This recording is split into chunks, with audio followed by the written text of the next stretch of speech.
Hello and welcome to the Master Approach to Language, the Deutsch edition, an effective and efficient mini-course designed for beginners. In this essential fourth lesson, we'll be looking at the verb to have, which you can do quite a bit with, and we'll be looking at some adjectives. Do you remember how to say, hello, how are you? Hallo, wie geht es dir? Hallo, wie geht es dir? And how would you respond? I am doing good, thank you. And you?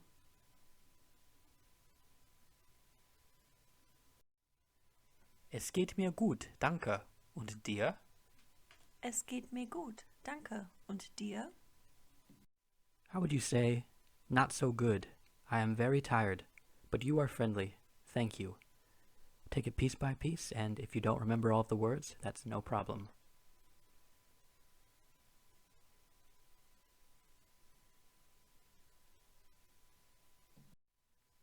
Nicht so gut. Ich bin sehr müde, aber du bist freundlich. Dankeschön. Nicht so gut. Ich bin sehr müde. Aber du bist freundlich. Dankeschön. You're welcome. Bye.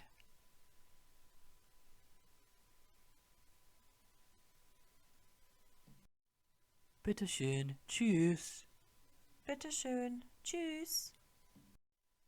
Now, one of the most important verbs in German or any language is the verb to have. And in German, we say haben. Haben. Based on everything you've learned about verb conjugations, how would you guess we would say we have and they have?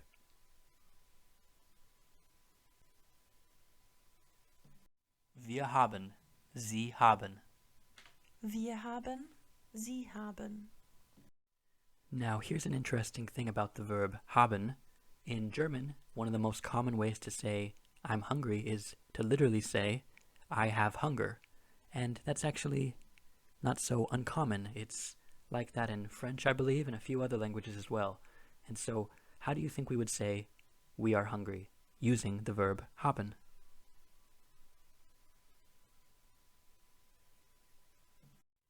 Wir haben Hunger. Wir haben Hunger. If the full verb is haben, do you have any guess of how we would say I have, based on what we've learned about verb conjugations? Ich habe. Ich habe.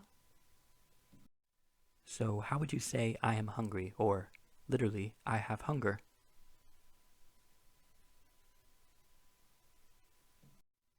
Ich habe Hunger. Ich habe Hunger. Do you remember how to ask, why are you leaving?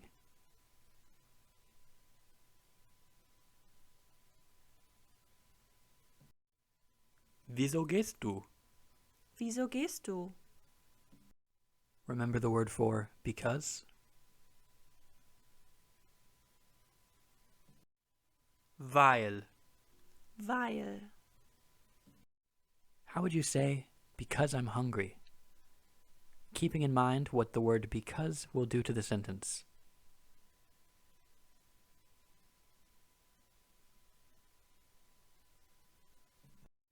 Weil ich Hunger habe. Weil ich Hunger habe. As we can see, using the word weil has sent the verb to the end of the sentence. So, to say weil ich habe Hunger is simply wrong. Instead, we say weil ich Hunger habe. We'll see that pattern quite a bit. The word for thirst is Durst. Durst. So, how would you say I am thirsty? Ich habe Durst. Ich habe Durst.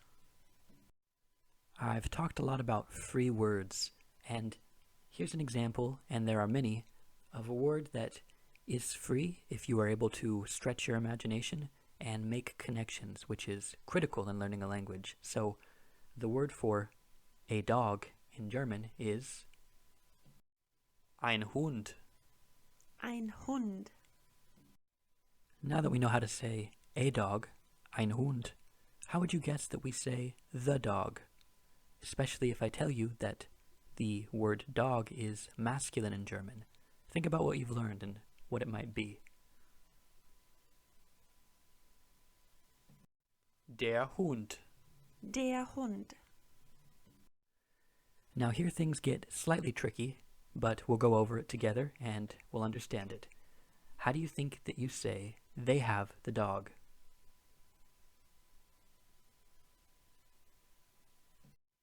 Sie haben den Hund. Sie haben den Hund.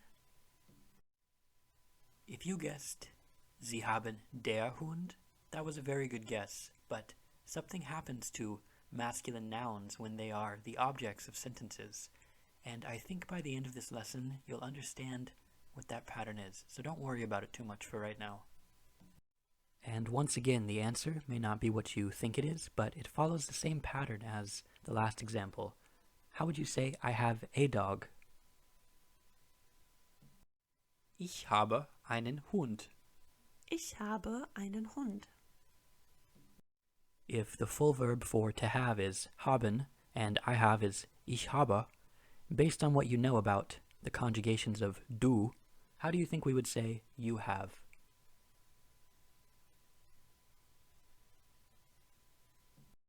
Du hast. Du hast. One doesn't need to stretch their imagination to consider this a free word. The cat in German is die Katze. Die Katze. Now that strange pattern I just showed you with I have the dog is only relevant in this situation to the masculine nouns, and so to say you have a cat is actually straightforward and you could probably guess it.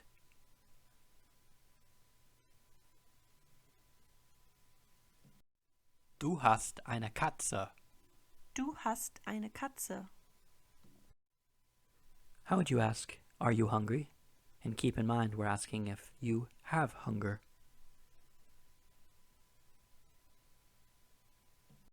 Hast du Hunger? Hast du Hunger? How would you say, no thanks, but maybe later? I know you don't know the word for maybe yet, but do you remember the word for later?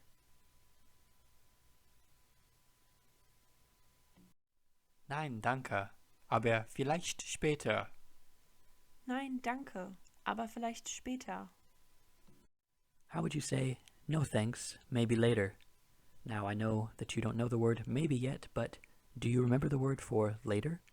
I'll give you a hint. It rhymes with the English word later.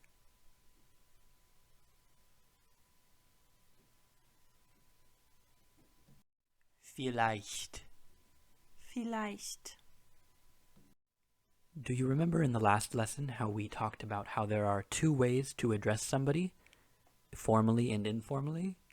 Informal, of course, is du, so du bist, du hast. But do you remember what the formal was? I'll give you a hint. It was the same pronoun and conjugation as they. Haben Sie Hunger? Haben Sie Hunger? To say he has, we say hat. Hat. Remember to notice these patterns here. Ist, kommt, geht. Sie ist, sie kommt, sie geht. Es ist, es kommt, es geht. We know by now that sie, und es are always conjugated the same way, and we see that they often get a T at the end. Hat, sie hat, es hat. Hat, sie hat, es hat. How would I ask, is she hungry?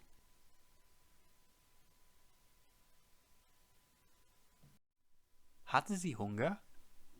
Hat sie Hunger? How would you say, he has a dog? Do you remember the pattern we used earlier with having something masculine?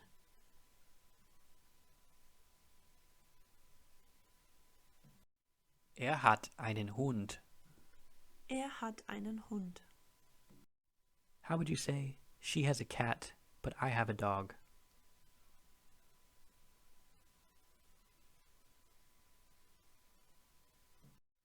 Sie hat eine Katze, aber ich habe einen Hund.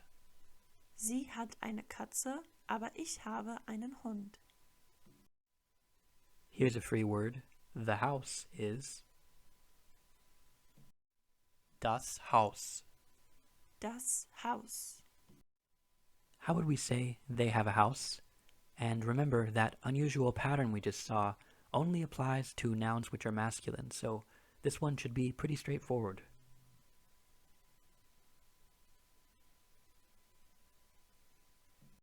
Sie haben ein Haus.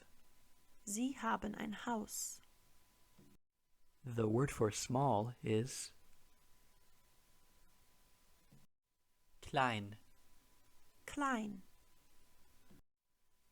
How would I say the house is small? Das Haus ist klein. Das Haus ist klein. So now we have seen all three genders of the German language. Masculine, der Hund, feminine, die Katze, and neuter, das Haus. Okay, so we've learned the three genders with their definite articles, which means the, so der, die, und das, and with their indefinite articles, which simply means a, so ein, eine, und ein. And these are all part of the nominative case. And I don't want to over-explain this right now because it's not that important, and you probably intuitively already understand it. All it means is the subject of a sentence. And so, the dog likes to play with the cat. In this sentence, the dog is in the nominative case because it is the subject of the sentence. And so, we will look next at why in the sentence, I have the dog, that pattern, the definite and indefinite article, changes with the masculine. And we'll look at that right now. And so while the nominative case is the subject of a sentence, the accusative case is the object. And again, we don't need to make it more confusing than what it is. The good news is that it is only the masculine articles that change, as we can see from this chart. So, der becomes den. And of course, we remember that it is der Hund oder ein Hund, and so ein becomes einen. And we can look at a contextual example so you understand where that would be in the sentence. So we can say, die Frau hat den Hund, oder die Frau hat einen Hund. And so in that sentence, die Frau is in the nominative case because she is the subject of the sentence, and den Hund is in the accusative case because it is the object. But as we can see, die stays die, and eine stays eine. Das stays das, and ein stays ein. And so the good news is, we just have to remember den and einen. Based on what we just learned, how would you say, I have the dog?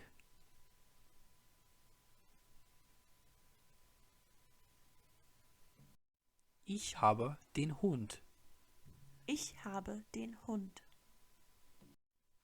How would you say, you have a father?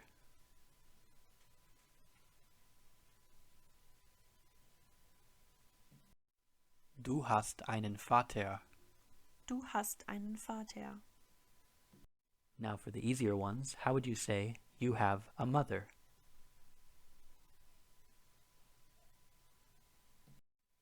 Du hast eine Mutter. Du hast eine Mutter. How would you say, we have a house?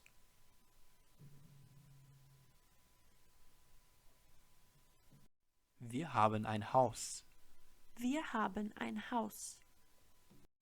How would you ask, do you have a brother? And don't be confused by the English word du. Remember that in German we simply say, have you this, have you that, if we want to ask whether someone has something.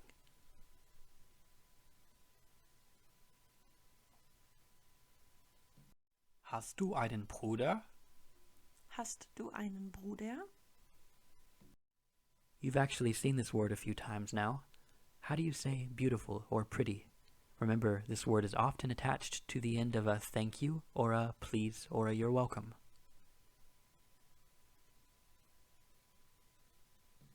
Schön. Schön. How would I say the house is very beautiful?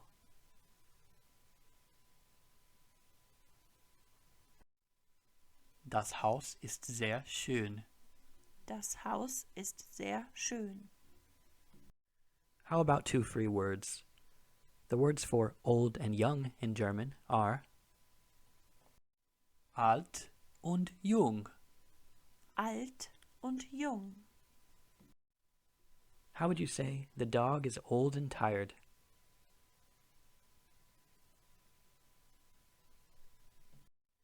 Der Hund ist alt und müde. Der Hund ist alt und müde. How would you say we are young, but they are old?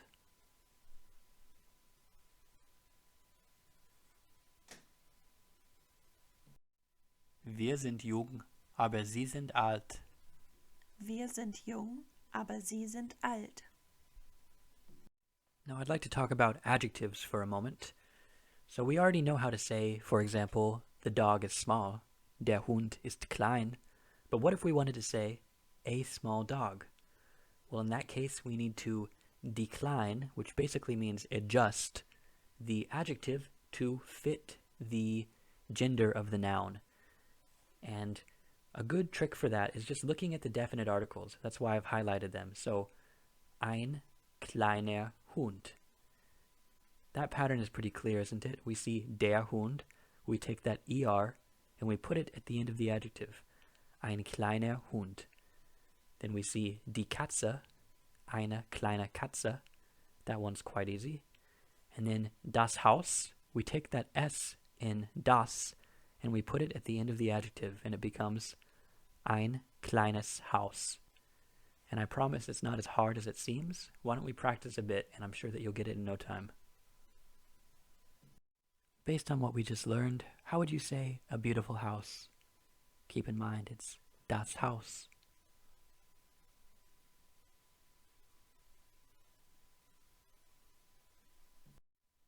Ein schönes Haus. Ein schönes Haus. How would you say the woman is young?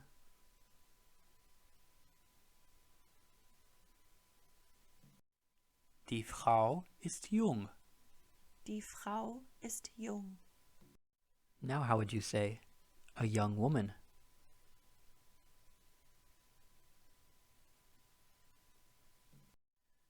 Eine junge Frau. Eine junge Frau. How would you say a little brother? Now remember, the adjective has to match the gender.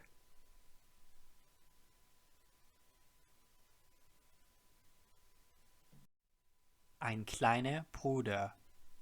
Ein kleiner Bruder. The word for big in German is groß. Groß.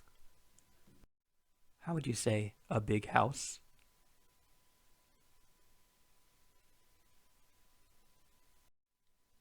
Ein großes Haus. Ein großes Haus.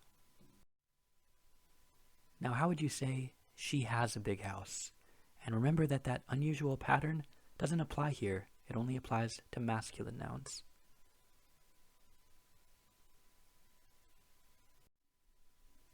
Sie hat ein großes Haus. Sie hat ein großes Haus. How would you say, I have a young cat?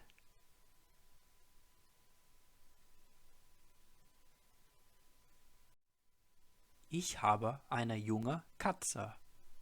Ich habe eine junge Katze. How would you say, an old man has a dog? Now this one's tricky. Not only does the word old have to match the gender of the man, but we have to remember that in this sentence, a dog is in the accusative case, so it's not going to be ein.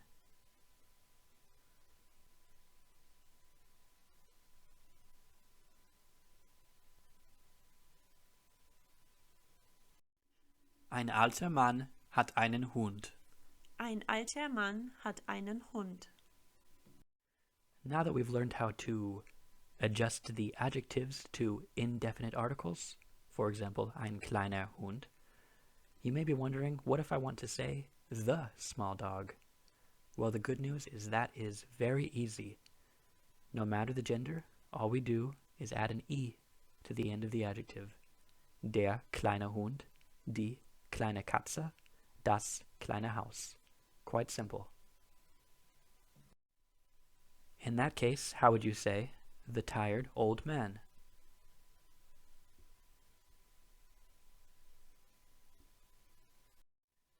Der müde alte Mann. Der müde alte Mann. How would you say the beautiful house?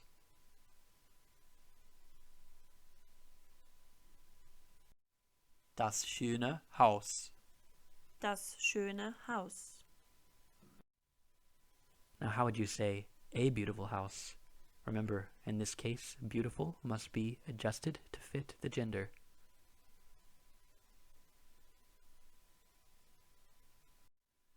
Ein schönes Haus. Ein schönes Haus. Das Haus ist schön. Das schöne Haus. Ein schönes Haus. How would I say the woman is friendly, the friendly woman, and a friendly woman? Pay attention to the patterns here.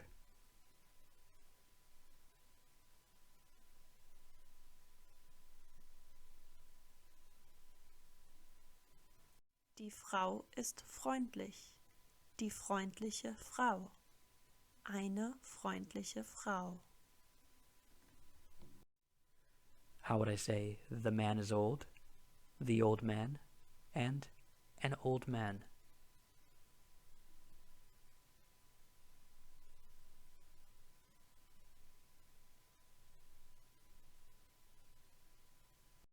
Der Mann ist alt. Der alte Mann. Ein alter Mann. Das hast du prima gemacht. Tschüss.